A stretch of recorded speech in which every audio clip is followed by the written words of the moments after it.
Hello viewers, আসসালামু আলাইকুম। কেমন আছেন সবাই? এই তো আবার কিচেন রুমে ফিরে আসলাম। আজকে আমি রান্না করব লাউ, দেশি লাউ। এটা একদম টাটকা লাউ, এটা গ্রাম থেকে এনেছি। আর সাথে সাথে থাকছে লাউয়ের পাতা, এটাও গ্রামে থেকে আনা হয়েছে। লাউ শাক ভাজি করব আর লাউ রান্না করব। লাউটা কী দিয়ে রান্না করব সেটা দেখাই। এখানে আমি চিংড়ি মাছ মিশানো কিছু ছোট মাছও আছে, সেটা আমি চটচটি করে ফ্রিজে রেখেছিলাম। এটা দিয়ে আজকে আমি লাউ রান্না করব। দেখতে থাকুন কিভাবে আমি লাউটা রান্না করি। হ্যালো ভিউয়ার্স, এখানে একটি কড়াই নিয়েছি, আমি চুলাটা অন করে দিলাম।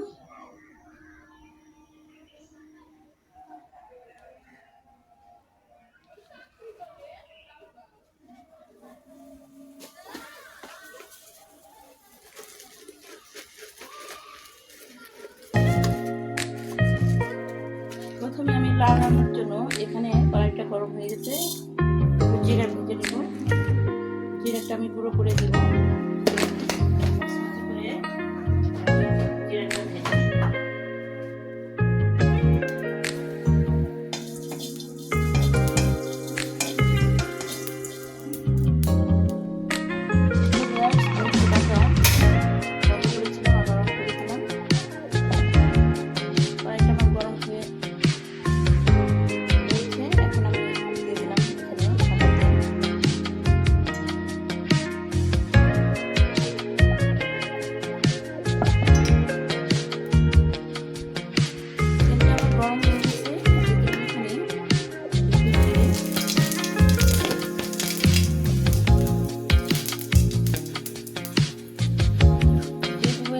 রসুন কুচি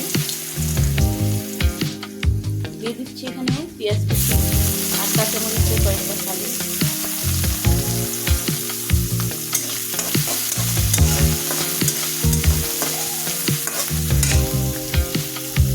পেঁয়াজটা আমি এভাবে লাল লাল করে ভেজে নেব।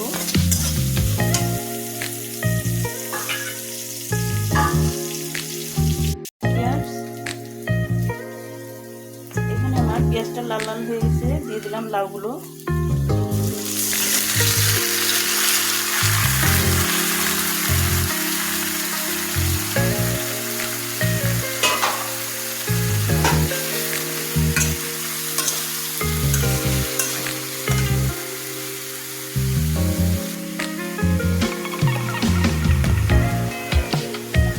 দিয়ে দেবো এখানে এক চামচ লবণ।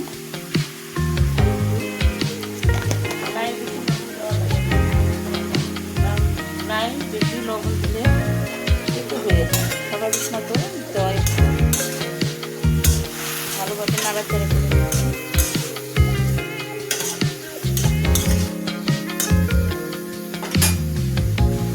দিয়ে দেবো এখানে হলুদ গুঁড়ো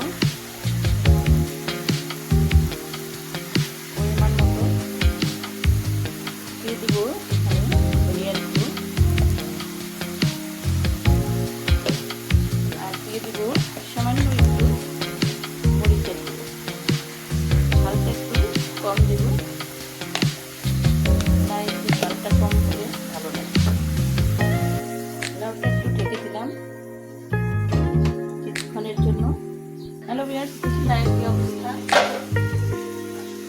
লাউটা আমি কষিয়ে নিলাম সুন্দর করে, মশলাগুলো ভালোভাবে ঢোকার জন্য। লাউটা বেশ কচি, একদম কচি লাউ। কচি লাউ চিংড়ি মাছে রান্না করলে অনেক টেস্ট হয়। আমাদের মাহে রমজান শুরু হয়েছে, সব যারা মরহুম আছেন, মৃত ব্যক্তি আছেন, তাদের জন্য আমাদের দোয়া করি সবার জন্য। যারা মৃত মরহুম মুরব্বী আছেন, কবরে শুয়ে আছেন, তাদের জন্য আমি অনেক দোয়া করি, তারা যেন জান্নাতবাসী হয়, তাদের গুনাহ মাফ করে দেয়। সবাই এভাবে আমার মুরব্বীদের জন্য দোয়া করবেন, আল্লাহ আপনাদের দোয়া কবুল করবে। হ্যালো ভিউয়ার্স, দিয়ে দিলাম এখানে সাদা পানি, পরিমাণ মতো দিয়ে দিব।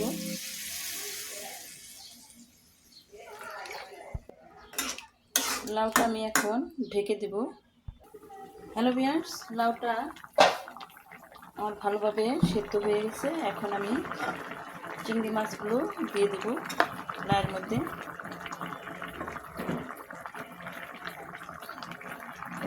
এই তো আমার লাউয়ের চেহারা,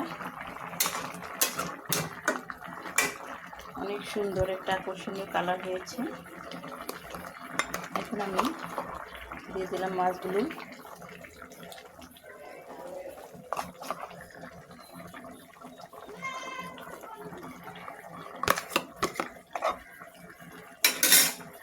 হ্যালো ভিউয়ার্স, দিয়ে দিলাম এখানে হালকা একটু জিরে গুঁড়ো, লাউয়ের ফ্লেভারটা একটু ভালো লাগবে।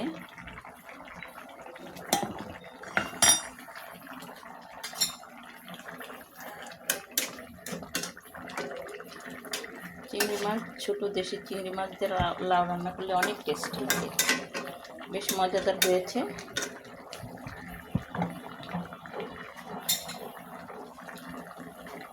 এখন আমি আমার যে শাকগুলা আমি সেদ্ধ করে রেখেছি সেটা আমি বাগার দিয়ে দিই।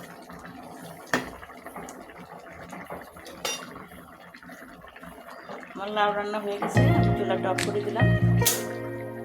শাকটা আমি একটি বাটিতে বেড়ে নিলাম আর কড়াইটা আমি পরিষ্কার করে নিলাম। এখন চুলাটা আমি অন করে দেব।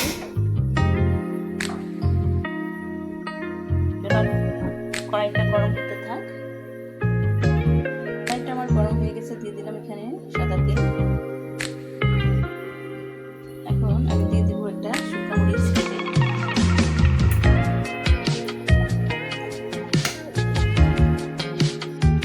আমি রসুন ছেঁচে নিয়েছি এভাবে। রসুনটা আমি দিয়ে দেবো।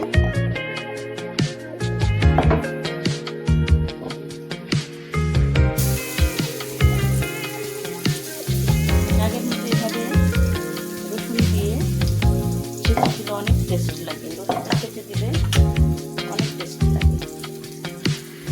ভালোভাবে নাড়াচাড়া করে নিই। এখানে পেঁয়াজ কুচি আর কাঁচামরিচ কয়েকটা ফালি দিয়ে দিলাম। কাঁচামরিচটা বেশি করে দিয়ে দিলাম। আমি শাকের মধ্যে কাঁচামরিচ কিছু সিদ্ধ করে নিয়েছি। এই তো এখানে সেদ্ধ আছে কয়েকটা। কাঁচামরিচে সম্পূর্ণ কাঁচামরিচ সেদ্ধ দিলে শাকের মধ্যে অনেক টেস্টি লাগে। এই তো সেদ্ধ করা আছে কাঁচামরিচ, আর কিছু তেলে দিয়ে দিলাম। ভালোভাবে লাল লাল করে ভেজে নেব। পেঁয়াজ কাঁচামরিচটা বেশ লাল লাল হয়ে আসছে, শাকগুলো দিয়ে দেবো। এভাবে রমজান মাসে একটু শাক হলে অনেক টেস্ট লাগে খেতে। মাছ মাংসের খেতে শাকটাই অনেক প্রিয় লাগে ভাত খেতে। সবজি হলে শাক হলে অনেক ভালো, ভ্যারাইটিস খাবার। যাই হোক, অনেকের বাবা মা মারা গেছে, মৃত বাবা মা, তাদের জন্য দোয়া খায় করবেন। বারবার বলে দিচ্ছি, ইফতারের পরে যখন সেহরি খান, নামাজের পরে একটু দোয়া খায় করে দিবেন, এতে কবরস্থানে তারা দুর্যোগের আগুন থেকে একটু রেহাই পাবে।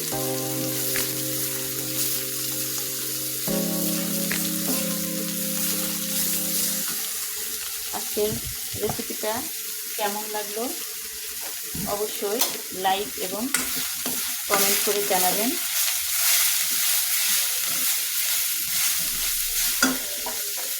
এখন আমি চুলাটা বন্ধ করে দিব। আমার শাকটা হয়ে গেছে। আর অনুরোধ করলো যারা নতুন একটা সাবস্ক্রাইব করে দিবেন আমার চ্যানেলে।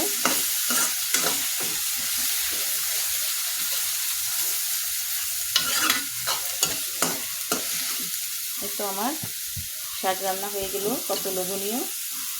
আজ এ পর্যন্তই, পরের রেসিপি নিয়ে আসবো। আল্লাহ হাফেজ, আসসালামু আলাইকুম।